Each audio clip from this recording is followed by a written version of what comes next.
Welcome to another edition of the Orange Zone. Today we are welcomed by Damian Rhodes, former SU running back. Damian, good to see you.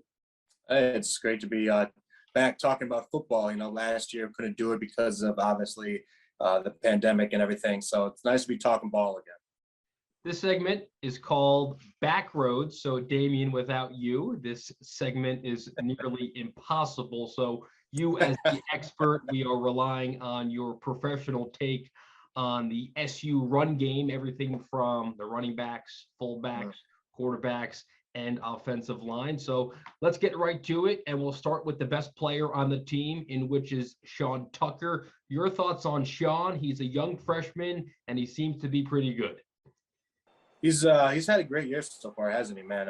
He's running the ball extremely well. They're doing a really nice job with some of the outside zone schemes out of shotgun, and the line has done, specifically against Ohio and Albany, a really good job of giving him creases, and he's doing a very nice job of being patient, finding that crease, putting foot in the ground, and getting forward. And with his size and his ability to put his foot in the ground and get vertical, it makes defenders bad angles trying to tackle him. And so I'm really impressed with what they're doing there. Other than the Rutgers game, really only had 54 yards. They have done what they're supposed to do against the likes of an Ohio and Albany. You're supposed to punish those guys up front, and they have. And so now let's see what they do against Liberty this week as well. What are your thoughts on Sean's overall skills? We know he can run the football out of the backfield, but he also can catch a screen pass and run for over 50 yards. I mean, the more you can do, the better you are. Yeah, he's well-rounded. I mean, the sky's the limit right now for him, and he's still so young, which is amazing to see. He has a great size body. He's strong. He's physical.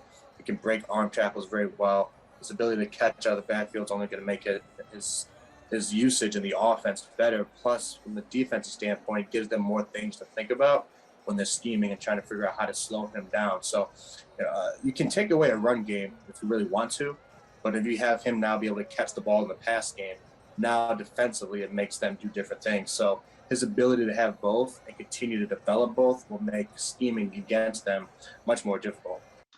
Here we are 4 weeks into the 2021 season, and SU doesn't officially have a starting quarterback. Is that concerning? Yeah, because if you have two quarterbacks, you don't have one, right? So, I mean, we don't really have one totally. I think if this team wants to build an offense sustainable for the rest of the season, especially as the conference play starts to begin, once we get past the Liberties of the world, we're going to have somebody that we can say, hey, this is our guy, let's go play. If we keep going the back and forth, it means we have not done a good enough job developing the quarterback. Tommy's been here long enough. I don't know how much true development I've seen in his play from day one to day where he is now. Schrader's been, and he's played some ball too. So it's like, what are we going to do? What is the plan? It's almost like we're just going to keep figuring it out here and there. And that's difficult to do if you want to be sustainable on offense. We saw you has a chance to win back-to-back games for the first time since 2019. It's been 2 years. It's been quite some time. What are your thoughts on that? I thought they went back-to-back games sooner than that. Yeah, that's kind of a surprising stat to hear that. I mean, I would have thought they would beat Rutgers. Honestly, I thought they should be 3-0 right now.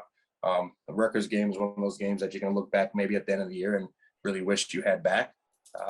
And they got their hands full this Saturday, or this Friday rather. They have their hands full. This offensive team from Liberty, they can score, and they have very, very good scheme and players, and they'll get their hands full. And they have a really good quarterback, Malik Willis. Yes. He throws like a quarterback. He runs like a running back. How do you stop a guy like that? Better be disciplined defensively. You have to make sure your force players on the right spot. Defensive line has a good internal push, but not too much. You don't want to get too far past them, or you can step up and create lanes to take off.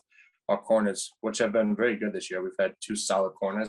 They're going to have to really lock down those guys on the outside, and we're going to have to give them different looks. We can't just sit back and play too high the whole game. Can't sit back and play one high the whole game. We're going to have to give them different looks. Trust our corners in man situations, and send pressure off them. But we can't let them just have time back there, because anytime a quarterback can run the ball, everybody wants to talk about him running. But I'm more scared of him throwing the football. He's that good of a thrower of the football that if he has time back there, he's going to pick us apart, and you can't just let him sit back there. He can throw the football as good as anybody I've seen in the country. Do you think this is the biggest challenge that SU has seen all season long? By far, by far. I think if Liberty played Rutgers, I would give Liberty, they'd be a 10-point favorite in my book. I want to go back to the Liberty game for a second.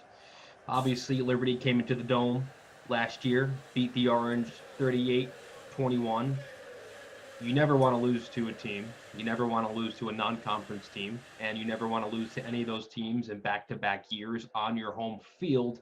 Players are calling this one a personal game. What are your thoughts on this scenario? Were you ever in a spot like this during your playing career? I mean, the only time like that is conference games. Conference games, you never want to lose. Non-conference schedule, for the most part, we never had a team that ever came back into the Dome and beat us back-to-back times. That never really happened. So that wasn't as much of the thing I had to deal with. But, you know, when you're looking at this Liberty team and you look at the game last year, you know, SU started good offensively. They had, you know, they went right down the field, they scored. There was plays out there to be had. There was plays out there to be had, and they didn't take advantage of them. But, you know, the bigger thing was they got creased on defense. I mean, they had the running back Lewis. He had 2 big long runs. I mean, Malik Willis did what Malik Willis does. They just gave up too many big plays, and you have to limit that. You can't give a team like that big plays. That's how they feed. That's how they thrive. The more big plays you allow, it becomes dangerous. After Liberty, we have conference play. It starts with Florida State in Tallahassee. How important is this game for SU? Obviously, you want to win every game possible, but you want to head into conference play with a win. Beating Liberty would be a huge win because Liberty, again, I think will beat a lot of teams in this country, even a lot of teams in this conference. So you get a win here, you start feeling good about yourself, right? You have 3 wins, you've taken some back-to-backs, and now you have something to build on going down to Tallahassee. But at the end of the day, like, you can't think about it necessarily that way. Yes, it does feel good to win, and sometimes losing will piss you off, make you want to play harder, all that other stuff. At the end of the day, you got to take it week by week. Each week it's its own schedule, right? So they got to take care of business Friday night, take care of business at home, beat Liberty, and then next week, come Monday, then you start thinking Florida State. Then you start thinking, okay, now we're in conference play, and everything we want from a season, goals, and all of that is now defined on this conference schedule. Damien, high-scoring game or a low-scoring game? What do you think? For Cuse to win this, I think it needs to stay in the 20s. If it gets over 30s, we're going to be in trouble. Okay. Give me a prediction if you're comfortable with it.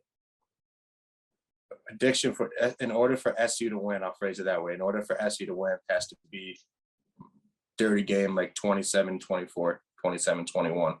27-21? Has to be dirty if they want to win. 28-21 SU. Because if I don't go with SU, I'll get booed out of this place. So as I said, if you keep it in the 20s, SU can win. If it gets above there and becomes a consistent offensive shootout, Liberty is too dangerous for that. Too many playmakers. Awesome.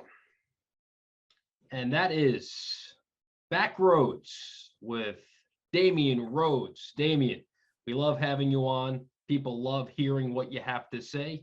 We'll see you next week, right? Awesome. See you next week.